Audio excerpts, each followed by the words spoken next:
हूँ मानसी सुदर्शन। आप देख रहे हैं सिटी न्यूज। मैं आप सभी दर्शकों का करती हूँ स्वागत। अब बढ़ते हैं खबरों की तरफ। अयोध्या के शहर में देर रात राम बारात निकली, जिसमें सबसे पहले हैदरगंज की रामलीला का डोला निकला, जो कि वजीरगंज, फतेहगंज, रिकाबगंज चौक होते हुए अपने स्थान पर समाप्त हुआ। वहीं साहबगंज की रामलीला कमेटी का डोला भगवान राम अपने परिवार के संग रथ पर सवार हो कर नगर भ्रमण में निकले, जिसमें काफ़ी उत्साह देखने को मिला। चौक क्षेत्र कोठा पारचा की बाल रामलीला कमेटी द्वारा भी राम रथ निकाला गया। कोरोना को देखते हुए अब की बार तीनों रामलीला कमेटी का सिर्फ राम डोला ही निकाला गया, जो देर रात सकुशल संपन्न हो गया।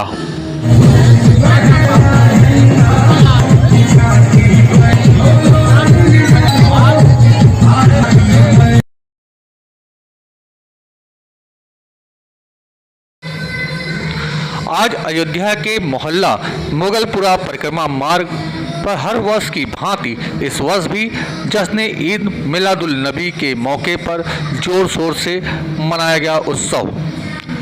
ईद मिलादुल नबी पर्व को मोहल्ले वासियों द्वारा प्रत्येक वर्ष की भांति इस वर्ष भी जोर शोर से मनाया गया, जिसमें सभी नगर वासियों को मुबारकबाद दिया गया। इस कार्यक्रम में मोहम्मद वसीम अब्दुल वासित, मोहम्मद कयूम अब्दुल, मोहम्मद रियाज अब्दुल, अजीज अब्दुल गुफ्फार के संग सभी समस्त नागरिक मौजूद रहे। शाहजहांपुर में कोर्ट में वरिष्ठ अधिवक्ता भूपेंद्र सिंह की कोर्ट परिसर में हुई हत्या को लेकर आज अयोध्या जिले में वकीलों द्वारा हत्या की निंदा हुई। आक्रोशित अधिवक्ताओं ने प्रशासन से मांग की। प्रदेश सरकार वकीलों की सुरक्षा को लेकर चिंतित दिखाई नहीं देती। इसी वजह से हमारे एक वरिष्ठ अधिवक्ता भूपेंद्र सिंह को कचहरी परिसर में ही गोली मार दी गई, जिससे उनकी घटनास्थल पर ही मृत्यु हो गई। ऐसी घटना का हम अधिवक्ता संघ कड़ी निंदा करते हैं और सरकार से मांग करते हैं कि मृतक परिवार को 1 करोड़ रुपए की सहायता दी जाए एवं परिवार के एक सदस्य को सरकारी नौकरी दी जाए। इस विषय पे आपका क्या कहना है? शाहजहांपुर की घटना निंदनीय है और बहुत ही बड़ी विवश घटना है। शाहजहांपुर ही नहीं, पूरे प्रदेश में ये स्थित है। सुरक्षा व्यवस्था निरंतर गिरती जा रही है। शासन प्रशासन सुरक्षा व्यवस्था के मामले में फेल हो जा रहा है। या तो शासन से जो आदेश आता है प्रशासन उसको लागू नहीं करना चाहता, या शासन की मंशा ही कुछ ऐसी हो गई है कि अधिवक्ताओं की इसी तरह की मृत्यु होती रहे। हम शाहजहांपुर की घटना की घोर निंदा करते हैं और चाहते हैं कि शासन मृतक अधिवक्ता के परिवार को नौकरी प्रदान करे और कम से कम 1 करोड़ की धनराशि आर्थिक सहायता के रूप में दी जाए। शाहजहांपुर में घटना घटी है अधिवक्ता के साथ और भरी कचहरी में गोली मारी है। इस विषय पे आपका क्या कहना है? अधिवक्ता संघ शाहजहांपुर में अधिवक्ता के ऊपर प्राणघात हमला किया गया हमला बहुत ही निंदनीय और बहुत ही शोकाकुल है हम लोग उससे। हम लोगों के मैं अधिवक्ताओं से ये अपेक्षा करूंगा कि आने वाले दिनों में अगर अधिवक्ता संगठित होकर इन व्यवस्थाओं के खिलाफ कदम से कदम मिला के नहीं लड़ा तो आने वाला दिन अधिवक्ताओं के लिए बहुत ख़राब होगा। आए दिन अधिवक्ताओं के साथ कुछ न कुछ किसी न किसी ज़िलों में तरह तरह की बातें हो रही हैं। कहीं पर अधिवक्ता संघ के साथ ये हो रहा है और कहीं पर अधिवक्ता संघ के साथ में यहाँ पर हमारे फैजाबाद में भी आए दिन अभी एक सिविल जज महोदय हैं जिन्होंने मेरे मंत्री के ऊपर FIR करा रखा झूठे तथ्यों को दिखाकर। मैं इस वक्त ये शासन और प्रशासन से मांग करता हूँ कि शासन और प्रशासन तत्काल मृतक आश्रित के किसी एक परिवार के सदस्य को तत्काल सरकारी नौकरी दे और तथा 1 करोड़ रुपए आर्थिक सहायता की मदद अविलंब की जाए। क्या नाम? शाहजहांपुर में अधिवक्ता महोदय को गोली मारी गई है, जिसमें कचहरी की सुरक्षा व्यवस्था बिल्कुल चरमरा गई है। कचहरी में सुरक्षा व्यवस्था है ही नहीं, नामात की है और वकील साहब की हत्या दर्दनाक हत्या है, जिसमें शासन प्रशासन दोनों ही फेल हैं। क्या नाम है आपका? कमलेश कुमार।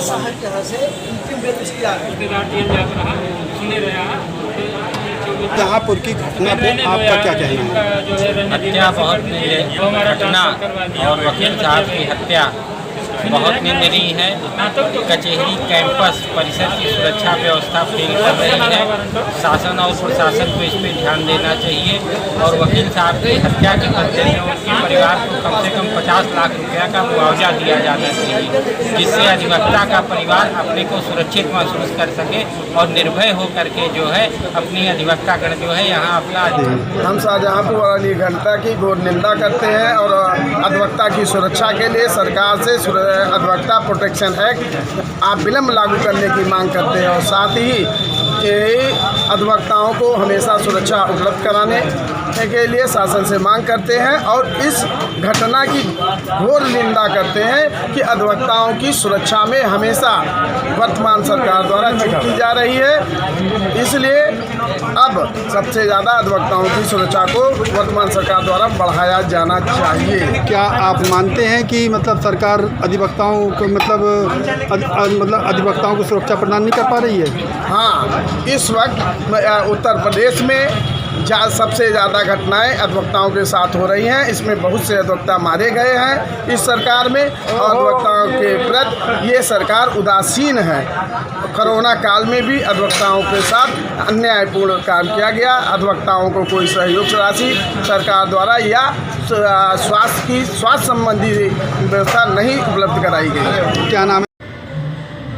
लखीमपुर खीरी मामले को लेकर आज संयुक्त किसान मोर्चा ने पूरे देश में रेल रोको आंदोलन का आह्वान कर केंद्रीय गृह राज्य मंत्री अजय मिश्रा टेनी की बर्खास्तगी गिरफ्तारी की मांग की है।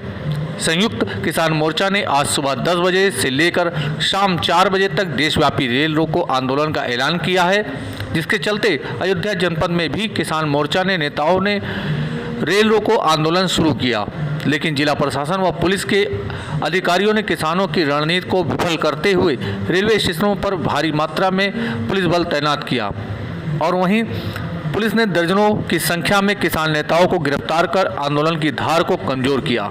इसी कड़ी में ट्रेन रोकने जा रहे 50 से अधिक किसान मोर्चा के नेता कार्यकर्ता गिरफ्तार हुए। इसके साथ ही काफ़ी देर तक पुलिस से धक्का मुक्की हुई और सभी को लाया गया पुलिस लाइन। रेल रोको आंदोलन है। राष्ट्रीय कार्यकारिणी भारतीय किसान संयुक्त मोर्चा के निर्णयानुसार जो है आज पूरे भारत में रेल का चक्का जाम करने का निर्णय है। उसको साक्षरता से हम लोग पालन करने के लिए यहाँ उपस्थित हुए हैं और उसको कड़ाई से पालन किया जाएगा। आपको पता है 12 महीने से गाजीपुर बॉर्डर पर 600 से अधिक किसानों ने यह शहादत दे दिया अपने जान की और इसके बाद सीधे लखीमपुर खीरी में मंत्री के बेटे और मंत्री की साजिश से सीधे हत्या की गई गाड़ी चढ़ा करके और उन पर जो है अभी तक प्रभावी कार्रवाई हुई नहीं है। इस गुंडागर्दी के खिलाफ रेल का चक्का आज करने का जो ऐलान है उसको हम लोग मजबूती से पालन करने के लिए मैदान में खड़े हैं। और दूसरी जो पॉलिसी इनकी चल रही है जो कभी नहीं हमने सुना था, 32 साल आंदोलन का करने के बाद आज ये पहली बार इस सरकार में हम देख रहे हैं कि सरकार के पास ना तो रोटी रह गया ना इसके पास कोई व्यवस्था रह गई। अपनी जेल इनकी खाली हो गई, खत्म हो गई। हमारे घर को जेल बना करके ये आंदोलन चलाने का काम कर रही है सरकार। ये घटिया नहीं है। मेरा घर है, जहां तुम्हारा आवास हो उसको जेल बनाया जाएगा। किसी सरकारी आदमी से पूछो, उसके मंत्री से पूछो, इस मोदी सरकार से पूछो, तुम्हारे घर को यदि जेल बना दिया जाए, उसी में कैद कर दिया जाए तो फिर तुमको कैसे लगेगा? इतनी घिनौनी हरकत। हमारे घर आवास को जेल बना करके काम चलाएंगे और कहेंगे मैं सरकार हूँ।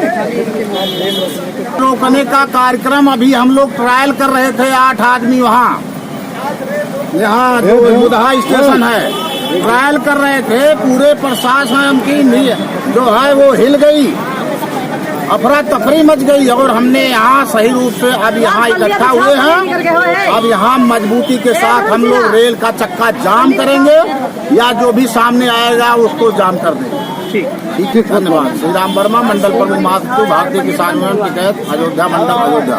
हमारा है रेल जाम और रोड जाम करने का कार्यक्रम है और कल से हम लोग तैयारी बनाए थे। गांव-गांव मीटिंग किए, गांव-गांव में तैयारी हुई कि रेल जाम किया जाएगा। लेकिन यहाँ का प्रशासन जो है कल से किसान के घर का जेल बना के रखा है। हर किसान, हमारे पदाधिकारी, हमारे ही कार्यकर्ता कुछ अभी भी घर पे हाउस अरेस्ट है, जिसमें हम भी हुए थे, हमारे कार्यकर्ता जो है और पदाधिकारी हुए थे। लेकिन हम पुलिस को चकमा दे के अपने घर से निकल पाए। निकलने के बाद आए यहाँ पर नाश्ता पानी किए जिले में। इसके बाद हम लोग रेल भी जाम किए। रेल जाम करने के बाद अभी भी तैयारी बनाए हैं कि जो हमारे किसान भाई आ रहे हैं, हमारी महिलाएं आ रही हैं, उनको साथ में लेके अभी दोबारा हम लोग प्रयास करेंगे रेल जाम करने के लिए और करेंगे। लेकिन यहाँ का प्रशासन के लिए एक बात जरूर कहेंगे कि आप किसान को घर को जेल मत बनाइए, और अगर जेल बनाएंगे तो अब किसान घर पे लठियाएगी। आपको अगर जेल भेजना है किसानों को तो आप लेके किसान को पकड़ के अपने यहाँ जेल में डालिए। किसान को घर को जेल मत बनाइए। ये किसान की हमारी आवाज है, क्योंकि अगर आपके अंदर कोई भी दम है किसान को जेल भेजने के लिए, तो किसान को घर को जेल मत भेजिए। आप हाउस अरेस्ट न करिए, उनको ले आइए, अपने जेल में रखिए। उनका पानी, उनका खाना, उनका दवा आप खुद झेलिए।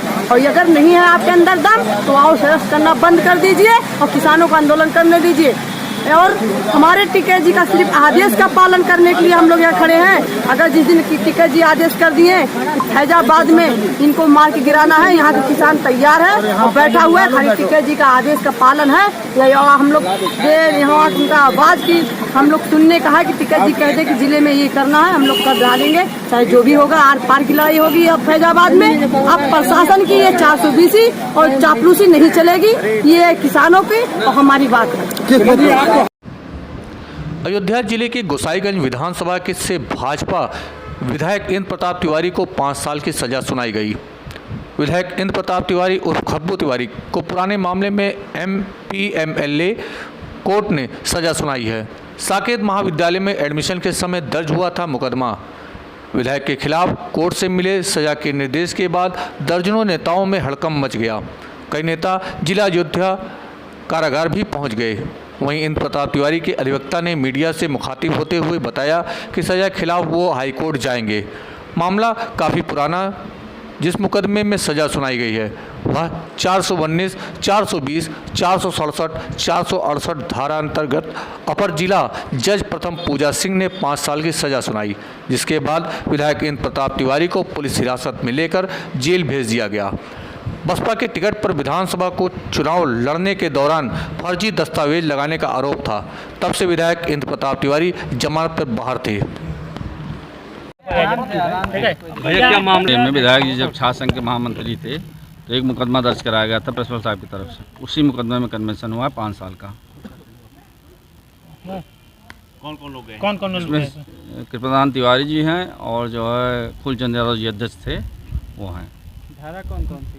419-20।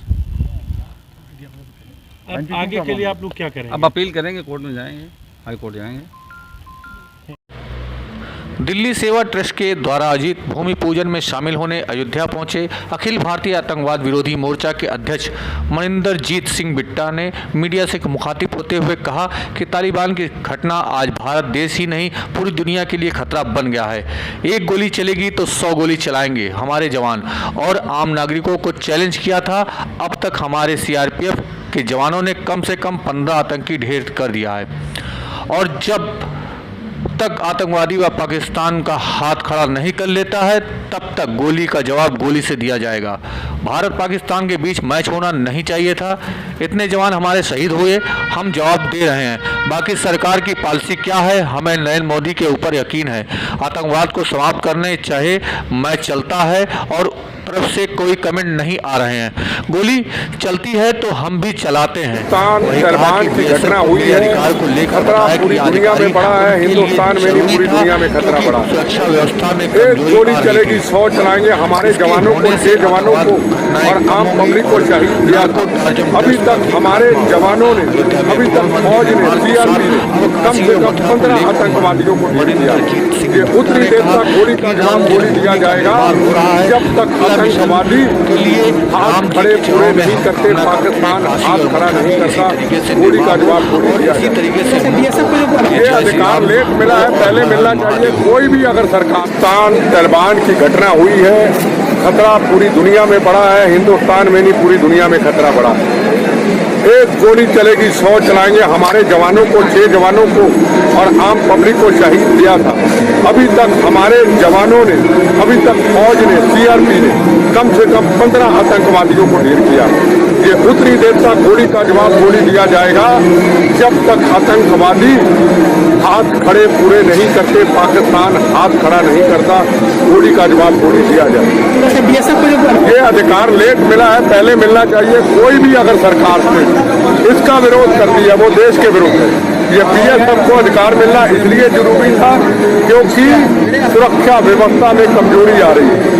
अब इस ये होने से आतंकवाद की घटनाएं कम होंगी और नार्को ड्रग जो है उसमें भी खात्मा होगा। ये मैच होना नहीं चाहिए। जब इतने जवान हमारे शहीद हुए, हम जवाब दे रहे हैं। बाकी इसकी सरकार की पॉलिसी क्या है, हमें नरेंद्र मोदी जी के ऊपर यकीन है कि आतंकवाद को समाप्त करने के लिए चाहे मैच चलता है, उनकी तरफ से वो कमी नहीं है। एक गोली चलती 100 का जवाब। भूमि का निर्माण हुआ, अगला मिशन, अगला काम राम जी के चरणों में जो प्रार्थना हम करते हैं, काशी और मथुरा भी इसी तरीके से निर्माण हो, इसी तरीके से मुक्त हो और उसका भी निर्माण हो। फिर जय जय श्री राम हो और हर हर महादेव। वो मेरा आना नया नहीं है, मैं बार बार। पीड़ित ने प्रशासन द्वारा मीडिया के सामने प्रताड़ना करने पर लगाई गुहार।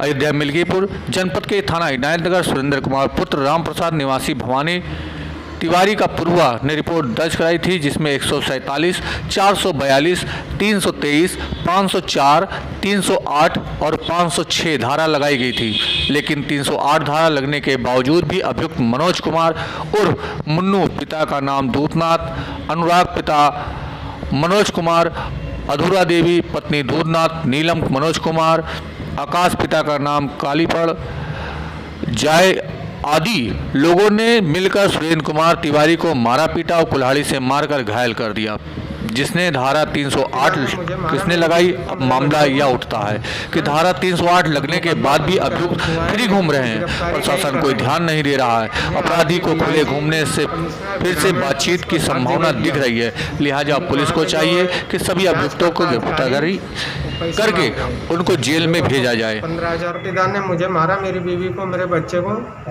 हैं, और मुकदमा पंजीकरण हुआ है लेकिन गिरफ्तारी नहीं कर रहे हैं। मैंने आईजी, डीआईजी, कमिश्नर ग्रामीण पुलिस को हर जगह दिया हूँ, लेकिन वहाँ के जो जांचकर्ता अधिकारी वो पैसे मांग रहे हैं। जो उनको 15,000 रुपये मैंने दिया, 20,000 की और मांग है, जिसकी मेरे पास रिकॉर्डिंग है। लेकिन एसपी के यहाँ जाता हूँ, कोई सुनवाई नहीं हो रही है।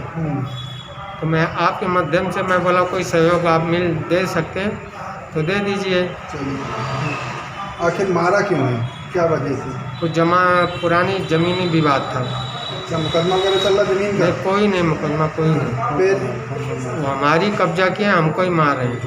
कौन लोग मारे हैं? उनका लड़का, उनकी औरत, उनकी आजी तिवारी, अजोरा देवी, नीलम, अनुराग, और दूसरा एक उनका भांजा है। ठीक है। कहाँ, क्या नाम है, क्या पता है? मेरा नाम सुरेंद्र कुमार तिवारी है, आदिलपुर, भवानी तिवारी पुरवा, हरंटे नाइट। योगी सरकार का नारा था कि प्रदेश की सड़कों को गड्ढा मुक्त किया जाए, लेकिन यह जुमला ही साबित हुआ। यह हम नहीं बल्कि ग्राम सभा भेलसर के नागरिकों का कहना है। अब इस रोड पर गड्ढे क्यों होते हैं वो भी यहाँ के नागरिक से सुनिए। मोहम्मद जफर ने बताया है कि बालू खनन माफियाओं द्वारा अवैध रूप से डंप करने का काम होता है, जिसकी शिकायत जिलाधिकारी अयोध्या को दी गई, पर इस पर भी कोई संतोषजनक कार्रवाई नहीं हुई। लगभग 3 सालों से भेलसर से रहीमपुर तक यह रोड खराब है, जिससे लोगों को आने जाने में काफ़ी दिक्कत होती है और आए दिन स्कूल के बच्चों को चोटें आती हैं। इस कारण भी आज यह डंपर की भिड़ंत हो गई। इसी वजह से यहाँ की जनता काफ़ी आक्रोशित है। आज स्थानीय लोगों का एक प्रतिनिधि एसडीएम के माध्यम से मुख्यमंत्री को ज्ञापन सौंपेगा, लेकिन सवाल फिर वही का वही रहेगा कि प्रशासन इन तथाकथित बालू माफिया के खिलाफ कार्रवाई कब करेगा, ये भी एक सवाल है। ये आज से नहीं, ये 3 साल से ऐसा हो रहा है। ये खनन माफिया जो है 3 साल से ऐसा कर रहा है। इससे पहले हमने डीएम साहब को जो है एप्लीकेशन दिया था, तो 1 साल बीच में रुक गया था, लेकिन फिर वही चालू हो गया। और इस तरह से चलते हैं रात में कि अगर जरा से भी कोई चूक जाए तो तुरंत एक्सीडेंट हो जाए। इस रोड यहाँ से लेके जहाँ तक एक खेत में है, इसका डंपिंग है इसकी, वहाँ तक आप जाके देख लीजिए कि किस तरह से खराब रोड हुई है। और इसको बनाने का काम जो है वो सरकार ध्यान ही नहीं दे रही बिल्कुल। चाहे जितने एप्लीकेशन दो, चाहे जितना इस पर करो, कोई कार्रवाई हो ही नहीं रही है। इसको जो है मुख्यमंत्री से, तो खास करके मुख्यमंत्री से हम कहना चाहते हैं कि इस रोड को आगे कम से कम अपने मंत्रियों को, विधायकों को भेज के कम से कम चेक तो करवा ले। जो गड्ढा मुक्त सरकार चलाया करते हैं, कम से कम देख तो ले एक बार कि हाँ ये गड्ढा मुक्त है कि गड्ढा युक्त है। क्या नाम आपका? मोहम्मद जफर नाम है मेरा। क्या है आपकी समस्या? हमारी ये रोड जो भेलसर से रहीमगंज मार्ग जो रोड गई है, इस पर बालू खनन जो माफियाओं ने जो है इस रोड को जो है तहस नहस कर दिया है। इसमें हमारे ग्राम सभा भेलसर के गरीब मजलूम जो इस पर जा रहे हैं, ठेला वाले, अंडे के ठेला वाले, उनका गिर जाता है, टूट जाता है, नुकसान होता है। रिक्शा वाले बच्चे स्कूल जाते हैं, उनके चोट लग जाती है। ट्रक वालों से, रिक्शा वालों से, टेम्पू से इधर निकलना नहीं। आप रोड की हालत देख लीजिए, यहाँ से लेकर रहीमगंज तक कितने गड्ढे हो गए हैं कि इंसान को चलना मुश्किल हो गया है। गाड़ी तो बहुत दूर की बात है, पैदल नहीं जा सकते हैं आप। ये हालत हो गई इस रोड की। मैं सरकार से विनती करता हूँ कि इसको जल्द से जल्द जो है हमारे ग्राम सभा के लिए आने जाने के लिए इस रोड की मुहैया कराई जाए, इसकी जल्द से काम शुरू किया जाए। कभी शिकायत किया था इससे पहले हमने शिकायत किया था, हमारी बात पूरी भी हो गई थी। उन्होंने कहा था 15 दिन में काम लग जाएगा। डीएम को हमने दिया था जो है उसका, हमारे पास उसका प्रमाण पत्र रखा हुआ है। हम इससे पहले शिकायत कर चुके हैं। उन्होंने प्रमाणित करके दिया कि आपकी रिपोर्ट हो चुकी है और ये यहाँ खनन विभाग में जो है इसके लिए दोषी उनको देकर जो है मान लिया गया है, उसके लिए कार्रवाई हो रही है। इससे पहले जो हमने जो एप्लीकेशन उनको दी, उसमें हमने आश्वासन दिया गया कि कार्रवाई करेंगे, लेकिन अभी तक कोई कार्रवाई नहीं हुई है। समस्या जो है वो सामने दिख रही है। बड़े बड़े गड्ढे, यहाँ पर तो सड़क भी नहीं दिख रही। अब कभी सड़क हुआ करती थी और ये शासन का ये था कि हम गड्ढा मुक्त कर देंगे पूरे भारत को, और हमारा ये सड़क की समस्या लगभग सालों से है। इसके बारे में मैंने खुद एक एप्लीकेशन दिया था, तो मुझे ये अवगत कराया गया था कि 20 अक्टूबर तक आपका जो सड़क की समस्या उससे समाधान हो जाएगा और सड़क बनवा दी जाएगी। लेकिन आज 18 तारीख है, कोई भी काम नहीं लगा है। और यहाँ पर थोड़ी दूर आगे जाकर देखेंगे, अगर आप कवर करने जाएंगे तो बालू का वहाँ पर स्टोर करते हैं। तो बालू स्टोर करने के लिए यहाँ से ट्रक का आवागमन होता है। तो उस ट्रक से एक दिन हादसा होते होते बचा। मीडिया वालों ने उनको कवर भी किया, दिखाया भी, प्रशासन को भी दिखाया, लेकिन कोई स्थिति लेने वाला नहीं है। तो आज हम लोग जा रहे हैं ज्ञापन देने मुख्यमंत्री महोदय को एसडीएम जी के माध्यम से, और देखते हैं क्या कार्रवाई होती है। अगर नहीं होती फिर आगे देखा जाएगा, कोई प्लान किया जाएगा, क्योंकि समस्या सभी की है। ये आम जन की समस्या है, किसी एक व्यक्ति की नहीं है। क्या नाम है आपका? मेरा नाम साद अख्तर है। जब पुलिस ने नहीं सुनी, प्रशासन ने नहीं सुना, मंत्रियों ने नहीं सुना, तब पीड़ित पहुंचा अयोध्या राम दरबार में। पीड़ित सोमनाथ निषाद पैदल बस्ती जिले अयोध्या राम दरबार न्याय की आस में पहुंचा। सोमनाथ बस्ती के दरोगा पर आरोप लगाया कि उस पर अवैध रूप से गंभीर धाराओं में 2020 को मुकदमा लिख दिया गया। जब विवेचना चल रही थी तो पुलिस द्वारा पीड़ित से 20,000 रुपये की मांग की। गरीब निषाद रुपये देने में असमर्थ जताया तो मुकदमा लिख दिया गया और परेशान करने लगे। जब सब जगह से निषाद हार गया तो अंत में भगवान राम के दरबार में न्याय की गुहार लगाने पैदल बस्ती जिले से अयोध्या पहुंचा। मेरा नाम सोमनाथ निषाद उर्फ संत जी, ग्राम भदेश्वर नाथ, थाना कोतवाली, जिला बस्ती का रहने वाला हूं। मैं 2 भाइयों के बीच में मुझे कुछ लोगों ने फंसा दिया। मैं गरीब परिवार के होने के नाते पुनः विवेचना में मैं 20,000 रुपया दरोगा दीपक सिंह को नहीं दे पाया, जिसमें मेरे ऊपर धारा 308, 325, 323, 504 गैंगस्टर लगा उठा। जब मैं जिला अधिकारी के यहाँ न्याय की गुहार लगाया, अमरण अनशन किया, तो मुझे 4 दिन जेल मिला, परंतु न्याय नहीं मिला।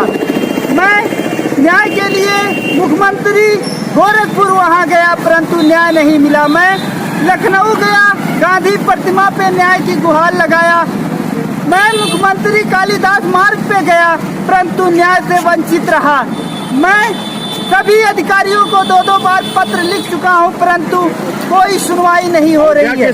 मैं अयोध्या धाम में प्रभु श्री राम से न्याय मांगने आया हूं। मैं निषाद हूं। निषादों को राम राज्य में न्याय मिलता था। आज ये राम राज्य कहते हैं, राम राज्य है, परंतु निषादों के साथ छल किया जा रहा है।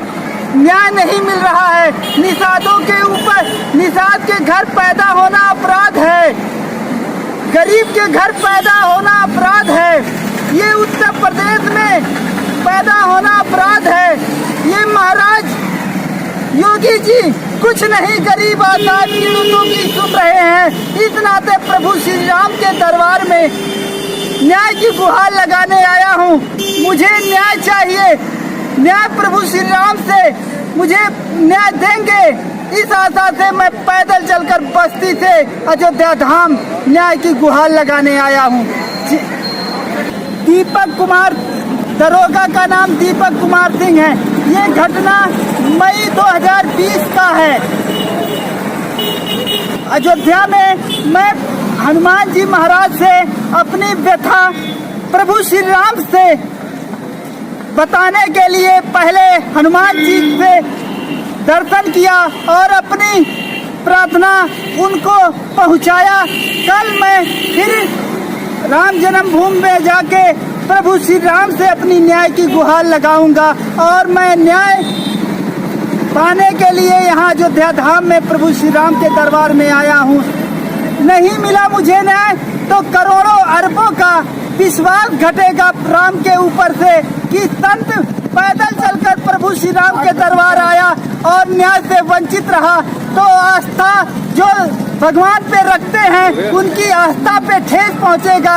इस नाते न्याय मुझे मिलना चाहिए। जय श्री राम। आज के लिए बस इतना ही। कल फिर मिलेंगे इसी समय इसी चैनल पर। अब हमें दीजिए इजाजत। नमस्कार।